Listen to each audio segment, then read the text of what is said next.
Père, du Fils et du Saint-Esprit, un seul Dieu, Amen. On continue à partir du verset 23 du chapitre 21.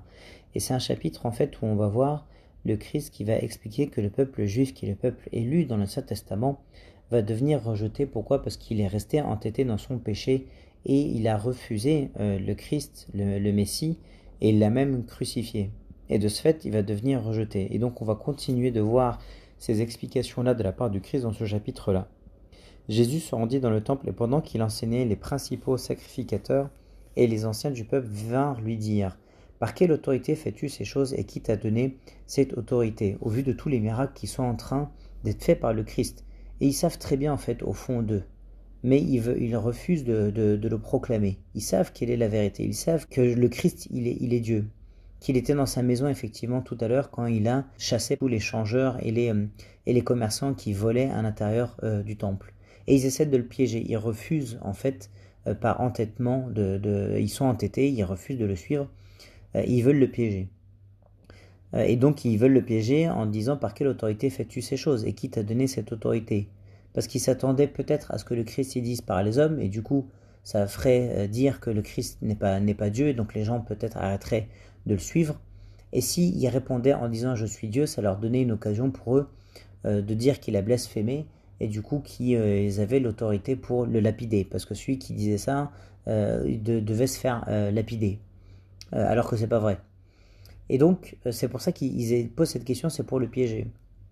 Et d'ailleurs c'est dans les événements de la crucifixion, ils vont dire qu'il a blasphémé, ils vont lui reprocher ces choses-là un peu plus tard dans le chapitre qu'on va voir plus tard.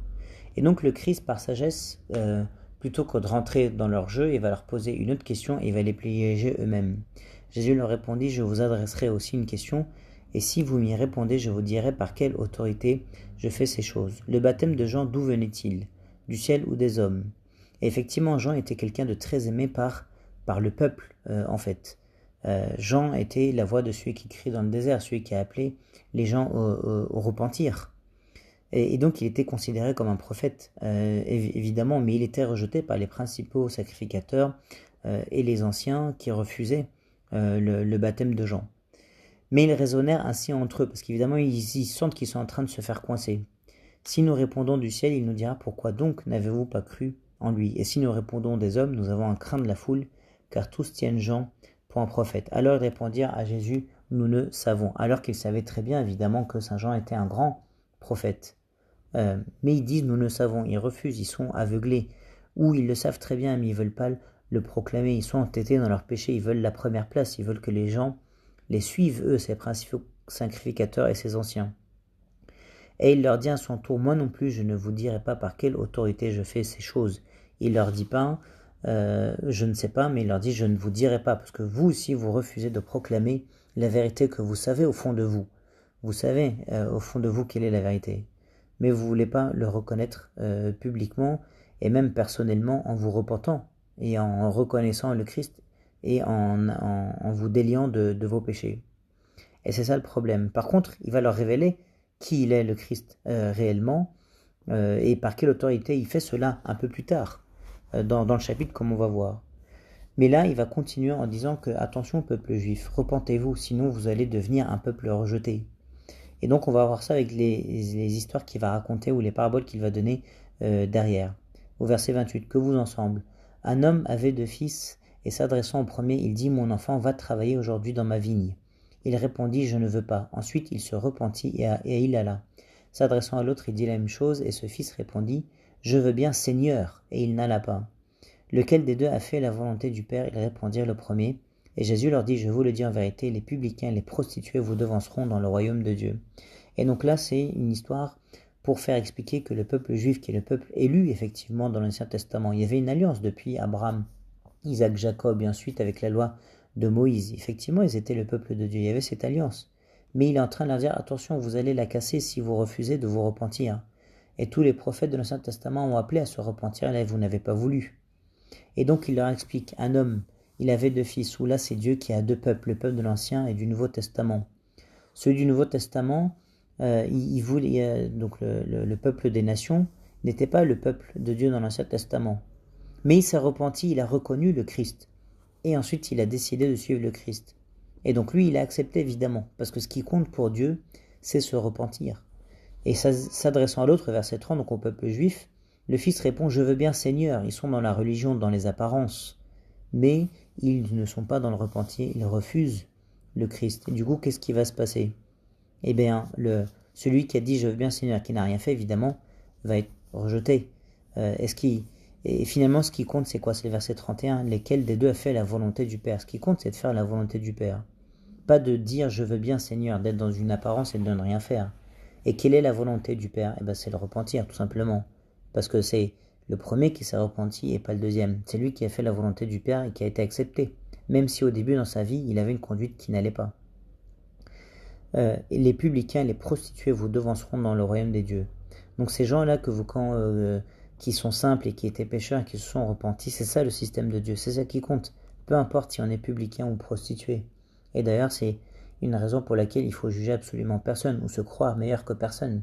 Parce que ce qui compte in fine, c'est si on s'est repenti ou pas. Peu importe si on a été un publicain ou prostitué pendant sa vie. Donc on est meilleur que personne.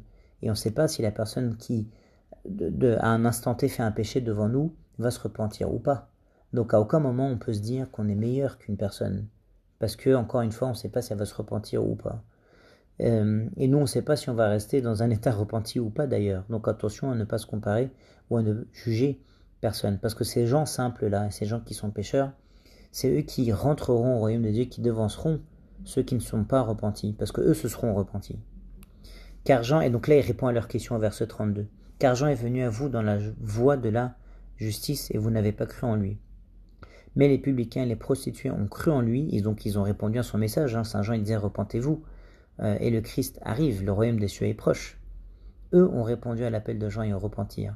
Donc eux vont être sauvés, mais pas vous. Et vous qui avez vu cela, vous ne vous êtes pas ensuite repentis pour croire en lui. Donc il leur répond. Écoutez une autre parabole. Il continue avec une autre parabole pour expliquer effectivement, encore une fois, que le peuple qui était élu dans l'Ancien Testament a refusé cette alliance. Et parce qu'il ne s'est pas repenti, va rompre cette alliance et va mal finir. Il y avait un homme maître de maison, donc quelqu'un de riche, Dieu, qui planta une vigne. Et la vigne, c'est très important. Les Juifs, en écoutant cette histoire, se sont reconnus parce que tous les prophètes dans l'Ancien Testament, ou pas tout, pardon, mais souvent la vigne, en fait, est le symbole, en fait, du peuple de Dieu. Ou la vigne, ou le figuier, si vous voulez. Ou la vigne qui s'est brisée, ou la vigne qui a été endommagée. Ça, c'est le peuple de Dieu qui a refusé Dieu, et du coup qui s'est endommagé lui-même, ou qui s'est vu endommagé par des peuples ou corrigé par Dieu, par des peuples étrangers. Ou la femme adultère, par exemple, c'est une femme, ou l'âme humaine, ou le peuple de Dieu dans l'Ancien Testament, c'est l'épouse de Dieu. Mais comme elle refusait Dieu, elle lui était infidèle, elle était considérée comme adultère. Donc ces deux images sont souvent les images qui sont utilisées dans l'Ancien Testament pour parler du peuple de Dieu. Soit de la vigne, ou de la figue, ou du figuier, pardon, ou de la femme qui est adultère. Et donc là, quand il parle de la vigne, on comprend tout de suite qu'il parle du peuple de Dieu dans l'Ancien Testament, du peuple juif. Et donc Dieu, il a tout fait. Il l'entoura d'une haie, il creusa un pressoir, et bâtit une tour pour la protéger. Puis il la ferma à des vignerons et quitta le pays. Des vignerons, donc des serviteurs, des grands prêtres, des sacrificateurs, etc., des anciens. Donc il a tout fait pour sa vigne, il s'en est occupé comme il le fallait, son peuple. Il a tout fait pour lui. Lorsque le temps de la récolte fut arrivé, il envoyait ses serviteurs vers les vignerons pour recevoir le produit de sa vigne. Et donc Dieu, pour son peuple, qu'est-ce qu'il attendait? Il attendait à ce que ce peuple il se repente et qu'il suive Dieu. Mais le peuple, il est resté entêté dans son péché, il a refusé de se repentir. Les vignerons s'étant saisis de ses serviteurs, battirent l'un, tuèrent l'autre et lapidèrent le troisième. Et les serviteurs dont parle évidemment, c'est les prophètes de l'Ancien Testament. Dieu, il a tout fait, il a envoyé pour sa vigne des prophètes en leur disant « Repentez-vous, et le royaume des cieux est proche, donc quittez votre péché. » Mais au lieu de se repentir et de produire du fruit, ils ont pris ces prophètes-là. Effectivement, quasiment tous les prophètes de l'Ancien Testament ont été battus ou tués ou lapidés par le peuple juif en fait, parce qu'ils refusaient le message de ces prophètes-là. Il a envoyé encore d'autres serviteurs en plus grand nombre que les premiers. Il y en a eu beaucoup des prophètes dans l'Ancien Testament. Il y a entre Jérémie, Daniel, Ézéchiel, Osée, donc Michée, Nahum, etc. Tous ces prophètes dans l'Ancien Testament, il y en a 16. ont été rejetés en fait de la part du peuple juif. Et les vignerons les traitèrent de la même manière. Et donc c'est pour ça que cette alliance en fait va être rompue entre le peuple de Dieu élu dans l'Ancien Testament, parce qu'effectivement elle était élue, et Dieu. Mais parce qu'ils ont refusé le Christ. Et après la croix, ça y est, c'est fini. C'est trop tard, donc il faut faire attention, parce que le temps du repentir est un temps limité. Il faut en profiter tant qu'on a ce temps-là pour se repentir, tant qu'on est sur terre.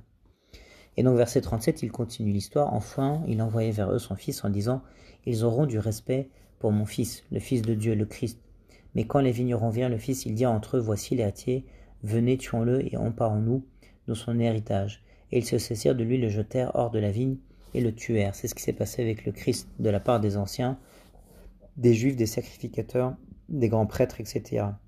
Maintenant, lorsque le maître de la vigne viendra, que fera-t-il à ces vignerons? Et en fait, le Christ y pose la question pour qu'eux-mêmes proclament la condamnation. Et donc le peuple lui-même va répondre au verset 41, il lui répondirent, il fera paisir misérablement ces misérables, et il affermira la vigne à d'autres vignerons qui lui en donneront le produit au temps de la récolte. Et là on a les vignerons du Nouveau Testament, c'est évidemment les 12 disciples, les apôtres, et ensuite tous ceux qui vont succéder à ces apôtres-là dans le Nouveau Testament. Et donc eux vont s'occuper du peuple et de façon honnête, et c'est là que le peuple du coup dans le Nouveau Testament va produire du fruit, va se repentir, va reconnaître le Christ. Jésus leur dit, n'avez-vous jamais lu dans les Écritures, la pierre qu'ont rejetée ceux qui bâtissaient est devenue la principale de l'angle, c'est du Seigneur que cela est venu et c'est un prodige à nos yeux. Et donc il y avait cette histoire effectivement quand ils construisaient le temple dans l'Ancien Testament, le temple de Salomon, où il y avait une grosse pierre et on ne savait pas comment s'en servir. Et donc on l'a rejeté, et à un moment donné, on avait besoin d'une pierre pour l'angle, et il n'y avait que cette pierre-là qui allait. Et donc il y avait dans leurs écritures, dans leurs prophéties, cette histoire-là. Et c'est évidemment cette pierre-là qu'on tous ont rejeté, les Juifs dans l'Ancien Testament, c'est le Christ, évidemment. Et donc ce Christ est devenu la principale de l'angle, c'est-à-dire la pierre la plus importante sur laquelle tout repose. La pierre de l'angle dans un édifice ou dans un bâtiment, c'est une pierre très importante parce que tout repose sur cette pierre-là. Et donc, c'est du Seigneur que cela est venu. Cette pierre-là, elle vient de Dieu, c'est le Christ lui-même. Donc, elle est très importante, cette pierre, et tous vous l'avez rejetée. Donc, cette histoire-là qu'avaient les Juifs pendant l'Ancien Testament, effectivement, ça a été accompli en la personne du Christ. C'est pourquoi je vous le dis, le royaume de Dieu vous sera enlevé et sera donné à une nation qui rendra les fruits. Et donc attention, et repentez-vous, Juifs, c'est ce que le Christ est en train de vous dire, parce que si vous ne le faites pas, le royaume de Dieu vous sera enlevé. Et nous on peut essayer de méditer là-dessus aussi, parce que ces paroles s'appliquent à nous aussi. Si on ne rend pas les fruits, si on ne produit pas des fruits, et ça c'est le repentir, eh bien le royaume de Dieu va nous être enlevé. Il faut réfléchir à ça, parce qu'il peut nous arriver exactement la même chose que ce qui est arrivé au peuple juif. Aujourd'hui on est baptisé, on a le Saint-Crème, on prend la communion, on a notre pratique religieuse, il ne faut pas tomber dans le même piège de ne pas être sur le chemin de repentir, parce que sinon il risque de nous arriver que le royaume de Dieu va nous être enlevé. Donc ce verset 43, il est là pour qu'on y réfléchisse évidemment nous aussi. Et le Christ, il est notre pierre angulaire, il est tout pour nous, notre sauveur, celui qui nous a sauvés, celui qui a été rejeté par le peuple juif. Celui qui tombera sur cette pierre s'y brisera. Si toi tu tombes sur cette pierre, si tu tombes sur le Christ, si tu restes entêté contre le Christ, si tu veux te battre contre le Christ en le refusant, tu vas t'y briser en fait. Tu vas t'y briser en ayant des problèmes dans ta vie, en n'étant jamais rassasié en fait. C'est surtout ça, en n'étant jamais rassasié, en n'étant pas sauvé, en étant vide, parce qu'il te manque le Christ, il te manque Dieu dans ta vie. Et celui sur qui elle tombera sera écrasé. Et ça arrive au jugement dernier.